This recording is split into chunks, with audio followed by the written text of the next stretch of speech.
Est-ce que l'Inde vous dit encore quelque chose? Est-ce que vous avez encore besoin de l'Inde? J'ai besoin du monde. J'ai besoin d'une terre meilleure.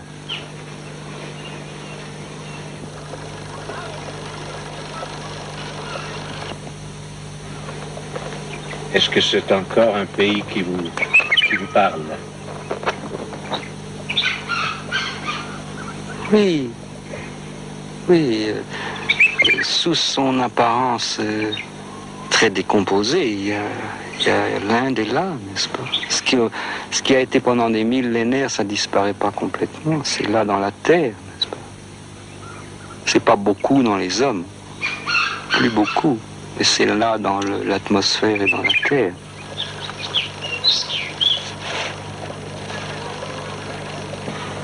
Ils ont oublié la vérité puissante de leur pays pour en faire une petite morale. N'est-ce pas?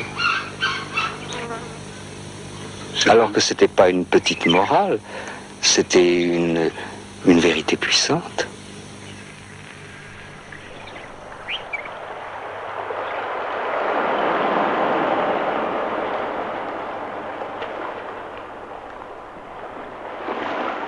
Mais j'étais très mal dans ma peau. Très très mal. Je pouvais pas supporter. Quand j'étais en mer, j'étais bien. Il y avait le large, j'étais bien. Dès que je revenais à terre, j'étais insupportable parce que je trouvais tout étouffant. Quel âge aviez-vous au moment où vous étiez dans un camp de concentration? Oh, 20 ans. J'avais 20 ans et 15 jours. Quel était le nom du camp? D'abord, j'étais à Buchenwald. Et puis après à Mauthausen. Oui. Mais ça, ce sont des grâces aussi. C'est très bien d'être martelé. Là, la vraie substance se révèle.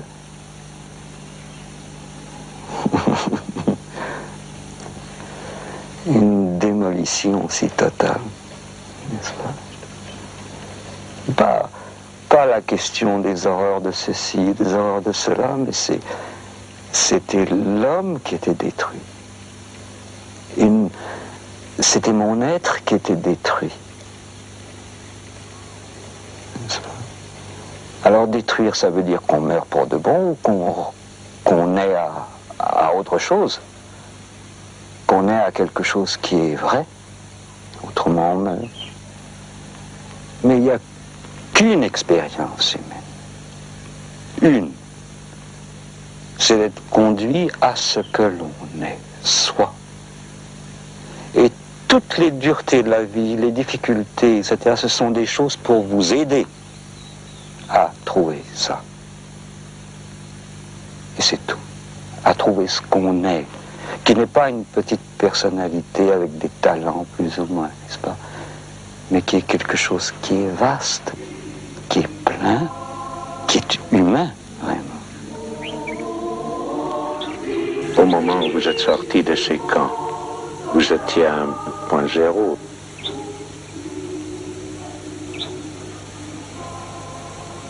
Oh, j'étais un révolté total. Total. D'abord contre moi-même. Pourquoi?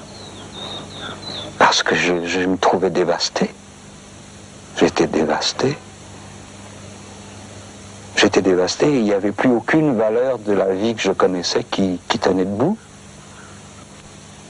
Qu'est-ce que voulaient dire les diplômes, les examens, les réussites et qu'est-ce que ça voulait dire? Plus rien ne voulait dire quelque chose. C'était un énorme artifice qui s'écroulait. Il fallait que je trouve quelque chose qui soit solide. N'est-ce pas?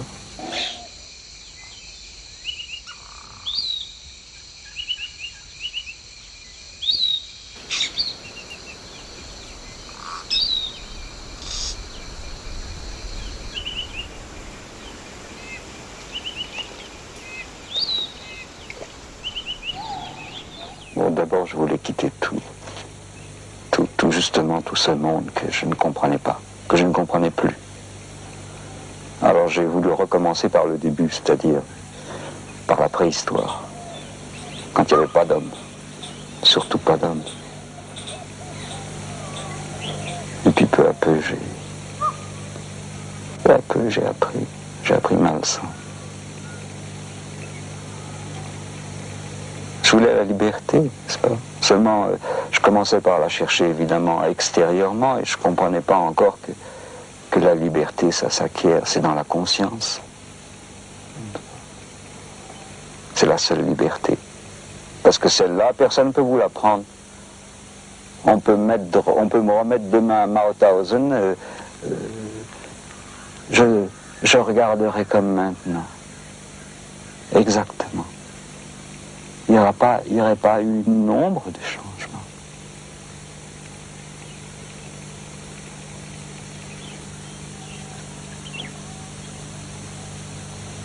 Vous êtes ensuite devenu sannyasine, ça veut dire moine mendiant. Oui, si on veut. C'est celui qui a tout brûlé. Vous l'avez tout brûlé? Ah oui, tout. On a un feu, on est nu. Et puis réellement, on jette là-dedans tout. La famille, le pays, tout. Ce qu'on est. Tout, réellement. Et c'est un acte.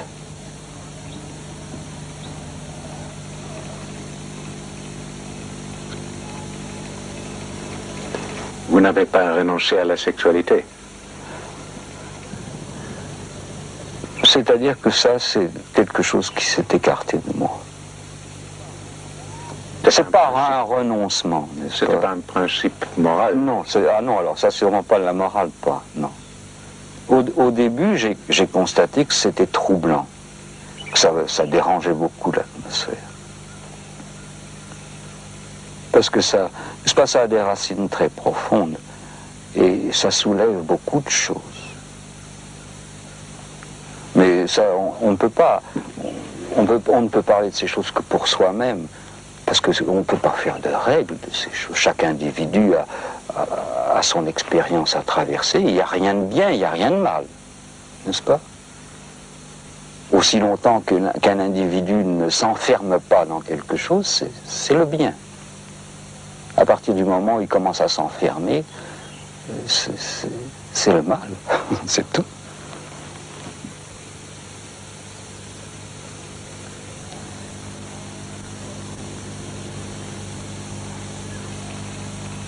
C'est pas la religion non plus. Je ne sais pas, sûrement pas de la religion, parce que ça, s'il y a une chose qui est enfermée, arrêtée et fossilisée, n'est-ce pas, c'est bien la religion, quelle qu'elle soit, n'est-ce pas, elle peut être aussi bien orientale, soi-disant, qu'occidentale. À partir du moment où vous mettez des choses dans une forme, c'est mort. Ce qu'il faut, c'est une vie constante et constamment exigeante et neuve.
Est-ce que être dans la nature, comme ça entouré de nature, est important pour vous?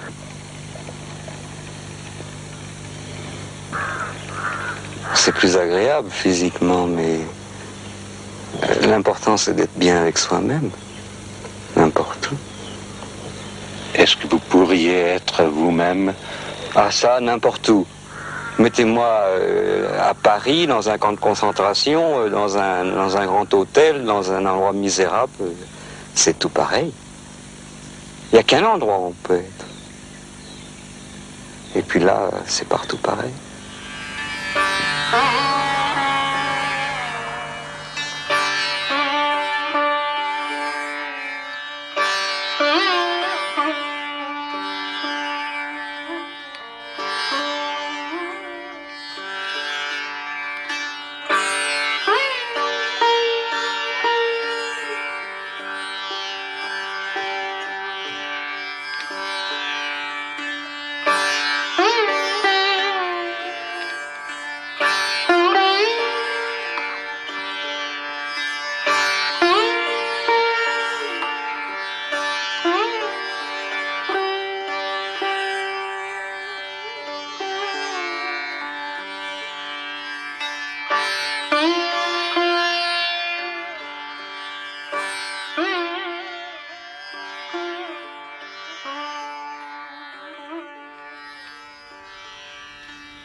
If all the country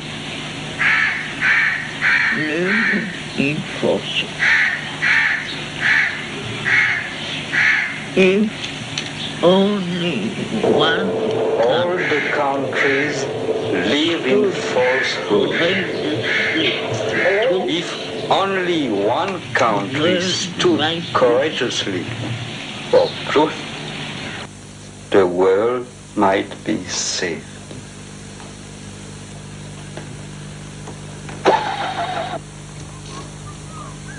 Bon, si vous n'êtes pas un philosophe, un penseur, un gourou ou un sage, qu'est-ce que vous êtes?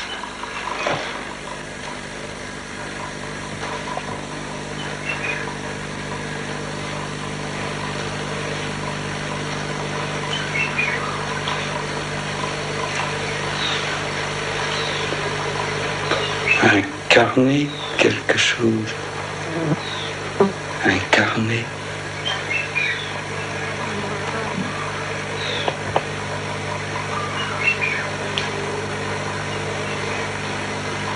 Incarner. Incarner un peu de vérité, un peu d'amour.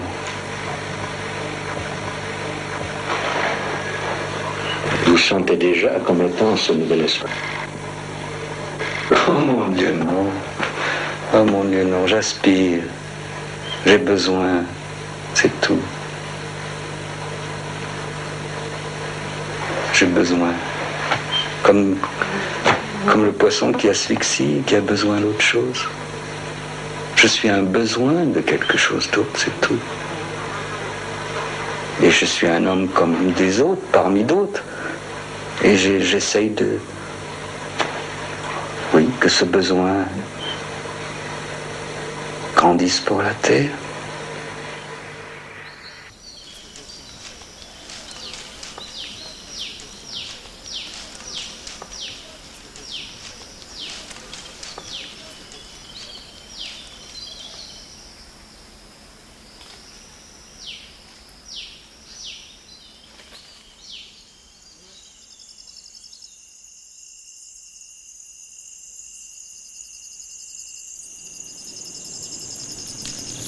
Je ne sais pas s'ils veulent qu'on parle ou dès qu'on parle.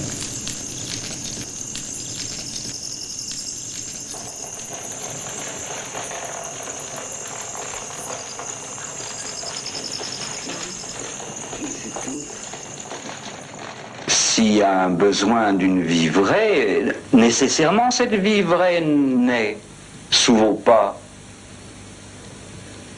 Ce qui ne peut pas naître, c'est ce dont vous n'avez pas besoin. C'est tout. La réponse est toujours la question même. Mais oui, la question, c'est la réponse même. n'est-ce pas? Moi, pendant des années, me promenais avec une question, c'était angoissant, c'était révoltant, c'était une question. Et je m'imaginais qu'il y aurait une réponse à ma question. Et puis j'ai compris un peu à peu que la question était la réponse même, n'est-ce pas? La question, c'est ce feu qui brûle de plus en plus, de plus en plus. Et puis ce feu, c'est la réponse même. Ce feu, c'est l'être même.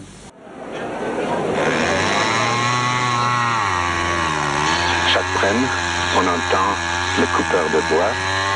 La nature est éradiquée, il restera dans le monde, du monde.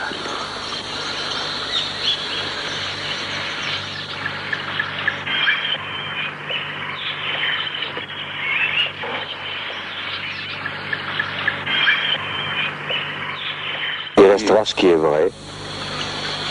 Autrement, c'est la destruction, il n'y a pas de doute. L'aventure, comme notre génération la connaître. Oh oui, c'est fini. C'est fini. Toutes les frontières sont bien gardées, bien fermées. Et les passeports sont bien tamponnés. Il n'y a plus de place pour l'aventure. Sauf la vraie, la dernière, celle qui reste. Quelle l'aventure de quoi? L'aventure de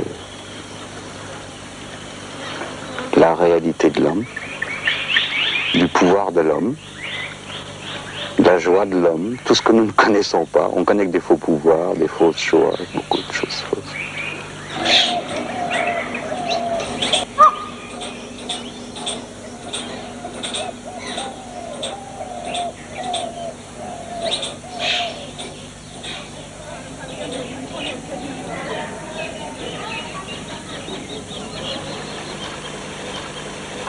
S'il y a une évolution, c'est dans le corps qu'elle doit se situer. Mais d'abord, il faudrait découvrir ce que c'est que ce corps. Quel est son pouvoir, quelle est sa capacité. Alors, le processus, n'est-ce pas, c'est de traverser toutes ces couches qui ont été mises sur ce qu'est un corps, des couches intellectuelles. D'abord, la pensée. On ne vit guère que là, en fait, corps, n'est-ce pas, on vit dans notre tête.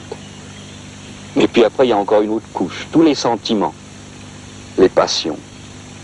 Et puis encore des couches plus profondes, les réactions, la peur, l'angoisse, la faim, le sommeil.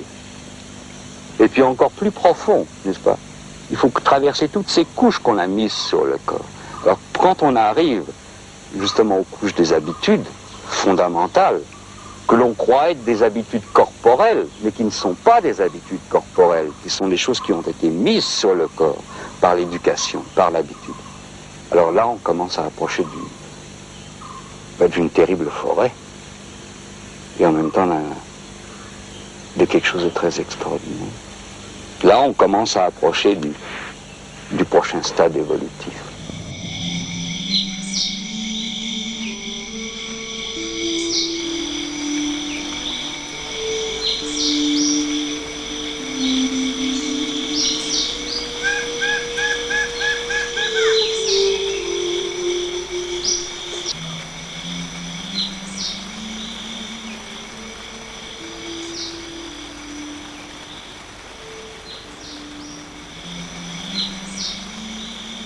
C'est-à-dire que je connais toujours le lieu où il y a la paix, quelles que soient les difficultés extérieures. Il y a des conflits, bien entendu, il y a des luttes, il y a beaucoup de choses. C'est une bataille, mais je sais l'endroit où simplement une seconde, et puis c'est parfaitement tranquille.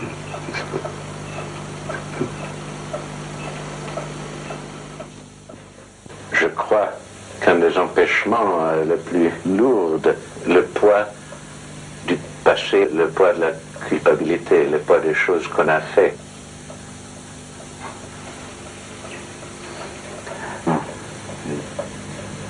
Oui, on est très encombré. Moi, je ne sais pas, j'ai toujours tellement voulu être libre que je ne me suis pas laissé encombrer beaucoup. Vous avez fait des choses idiotes. Beaucoup. Mais aussi aussi des choses qui entraîneraient la culpabilité, qui me rendraient coupable?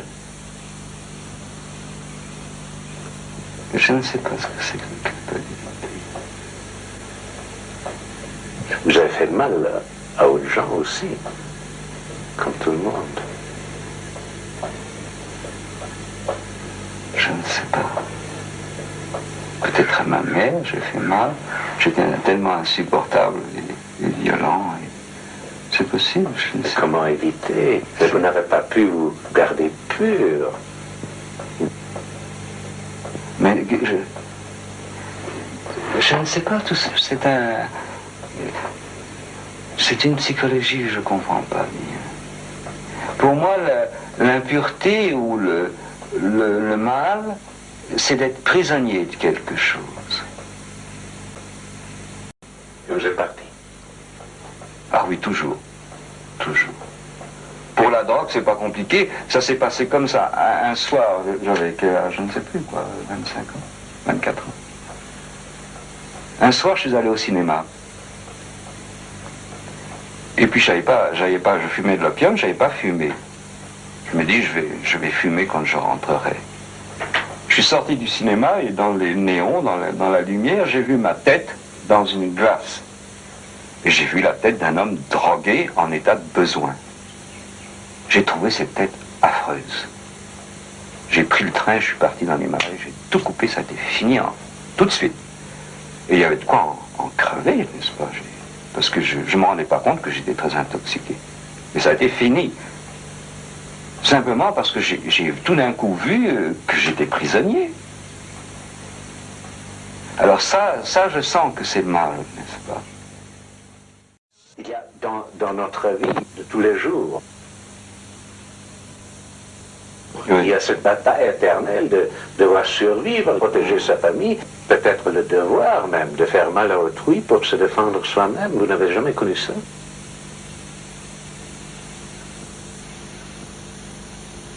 Ah non, alors jamais. J'ai jamais connu ça. J'ai jamais connu ça. Ça, c'est peut-être quelque chose qui a manqué dans ma vie, j'en sais rien. Mais justement, j'ai jamais accepté une vie où je devrais être prisonnier d'un certain nombre d'êtres. Vous avez peut-être seulement eu la chance. Ah, c'est peut-être de la chance, je ne sais pas. En fait, non, c'est pas de la chance. On a ce qu'on choisit. Les êtres ont exactement le destin qu'ils choisissent.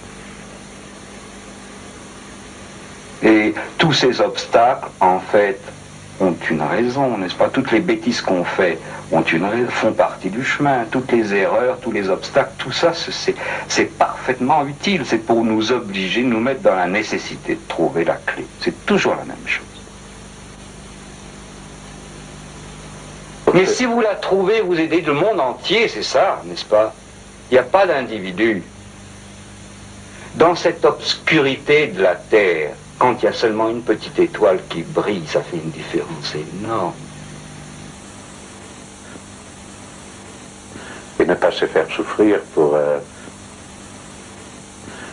J'arrive pas à comprendre en quoi le poids de souffrance peut racheter quoi que ce soit. La seule chose qui rachète, c'est la lumière et la joie. Et la simplicité enfantine. Ça rachète tout.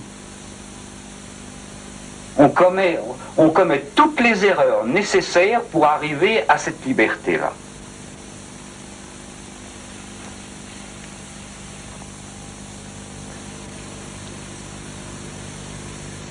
Moi, la tentation, la seule que j'ai connue vraiment puissante dans ma vie, c'était après les camps de concentration.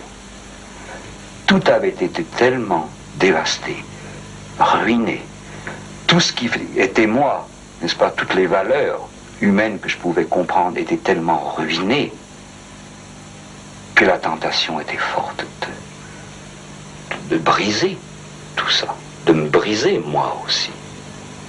Eh bien, le seul courage, pour moi, c'était de dire non, je veux la joie, je veux la liberté, je veux la lumière, je veux l'espace. N'est-ce pas?